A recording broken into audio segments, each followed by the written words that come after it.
The following is a podcast from a qualified senior care provider heard on the Answers for Elders radio show.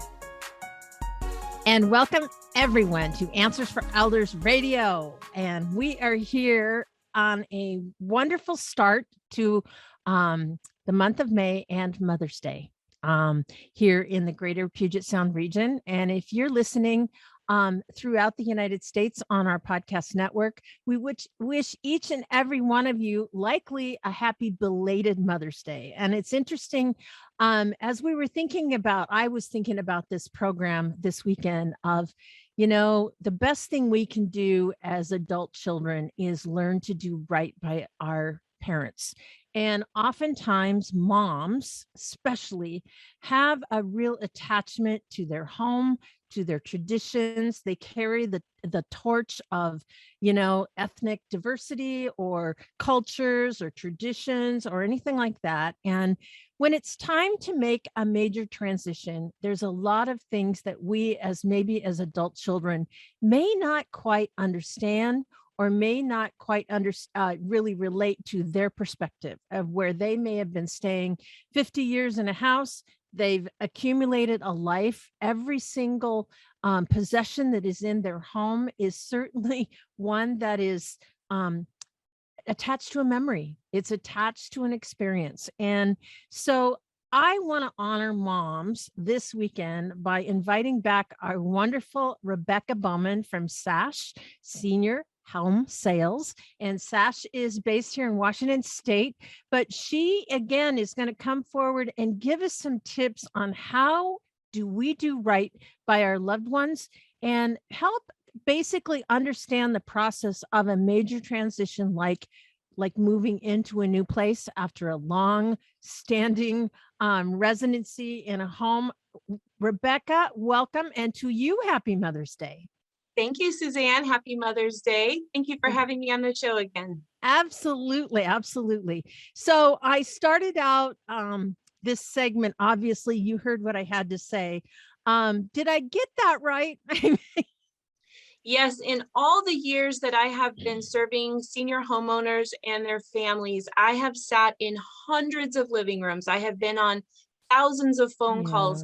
And I hear the senior homeowner's perspective on their home, the big decisions ahead, the stresses, their fears. And then I hear the adult children in a different conversation, their perspective, their fears, the things that are stressing them out. And I often see that these two perspectives are so different from each other that when mom is going through this big transition from her home into senior living, conflict happens, tension happens, relationships get bruised, and sometimes they take years to mend. And so on this podcast, I'm really excited to be here with you and to shed some light on the different perspectives through topics. So we can tackle a couple topics here and talk about how does mom see this and how does the adult child see this, and really encourage empathy and compassion and understanding so that they can still be a family at the end of a very big, stressful life step. Absolutely. Thank you for that. And certainly it is stressful. I know my family went through it.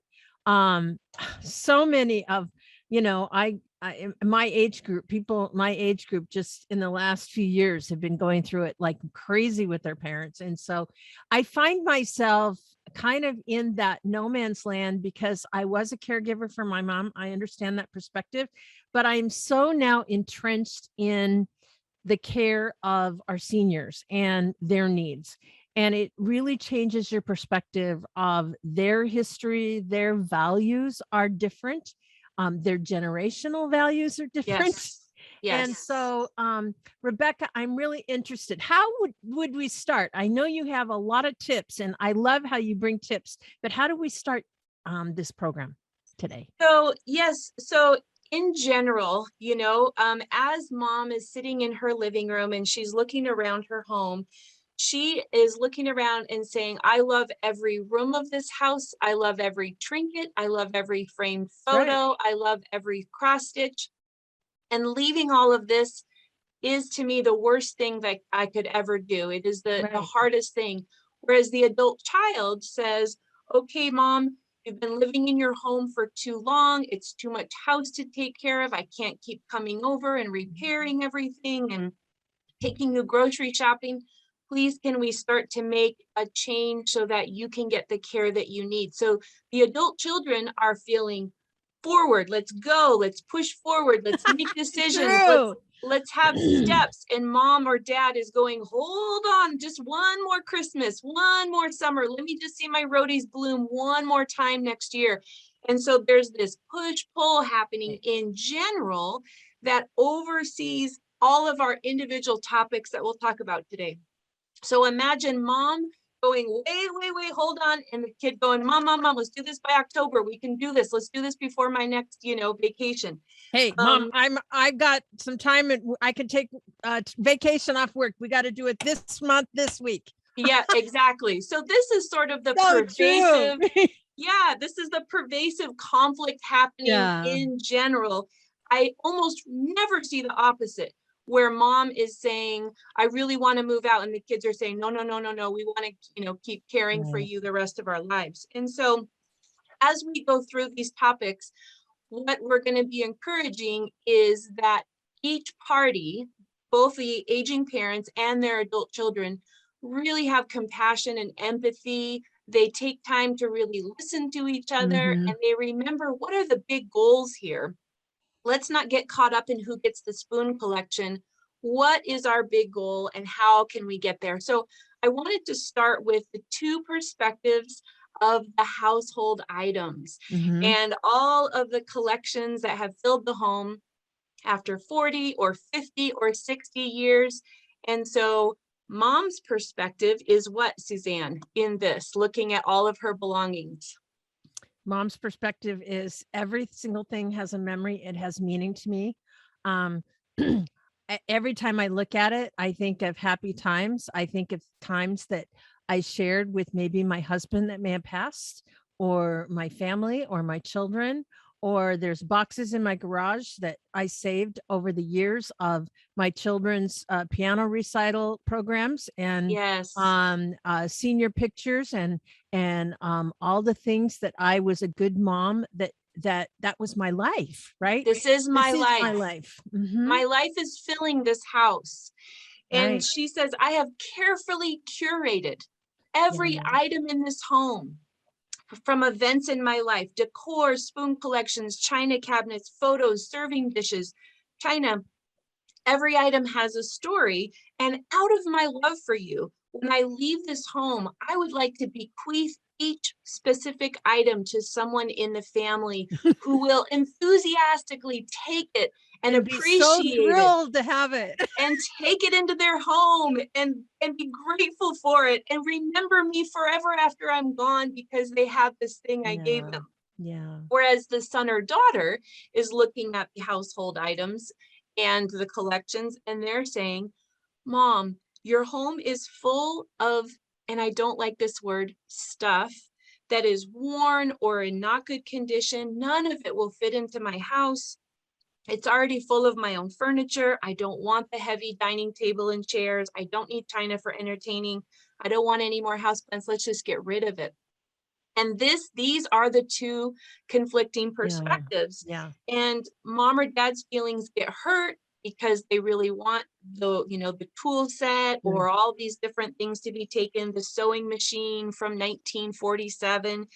And the adult children talk to me and they're frustrated because they feel like they're being guilted into taking things that they're only going to put in a storage unit and pay monthly expenses on, just so mom feels like somebody in the family got it.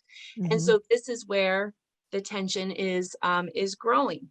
And so we have some suggestions about bringing these two perspectives together. I can't wait to hear this. The first one is use kind words to describe the belongings. Never say junk, stuff, garbage, dump. Don't use those words. You don't have to. Say collections, household items, belongings.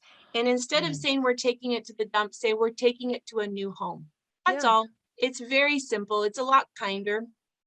Also, you can encourage mom to give the things to people that really need them. So we're talking about displaced families, immigrants. women who are fleeing abusive situations where they leave with just the shirt on their back, people that need the Tupperware sets and the bowls and the lamps and all the things that Habitat for Humanity. Habitat for Humanity organization. Exactly. Maybe you can encourage them to sell some items to help buy new ones for their new place. Yep. Which can be tons of fun to outfit the new apartment with a new bed, new recliner, new TV. But in general, give mom or dad the opportunity to talk about these items of significance, listen to the story, let them talk about it. It's part of letting go. It's part of the grieving process of letting go of all these items that meant so much. Well, and you know, Rebecca, what you said, you just glossed over it, but I think that is key. Listen. You know, this is not the time to say, Mom, I've heard this story before. No. This is not the time to say, I don't have time. We don't have time to do this. Yes, we do. This is the time. This is the most important piece, in my opinion, that we need to think about when you're going through this process. Let mom tell the story. Let dad share his, you know, about the fishing trip of the cabin that they're going to sell, you know, or anything like that. Those are very important items. And, you know, I am so grateful that you're talking about this because it's very true. I am right now, I have my mom's china. I have no clue. I love having it, but I have no clue where it's going to go because nobody below me wants it. So who knows where it'll go? Exactly. And it's good for the senior to know this is not a measure of your adult child's love for you, whether they take the things or not. Right. That's wonderful. They're going to be there. Rebecca, I know that we already know how to reach you here, but I want to make sure that our listeners all know how to reach you, because to each and every one of you, this is an important topic. Rebecca is a very important asset for all of you that are going through the transition of mom and dad. And Rebecca, how do we reach you? Our website is very extensive at sashservices.com, and we have a toll-free number, 800-400 or 1-888-400-SASH. Wonderful. And Rebecca and I are going to be here this entire hour. So I hope you'll stay with us. And we've got a lot more tips on how to make the right next steps right after this.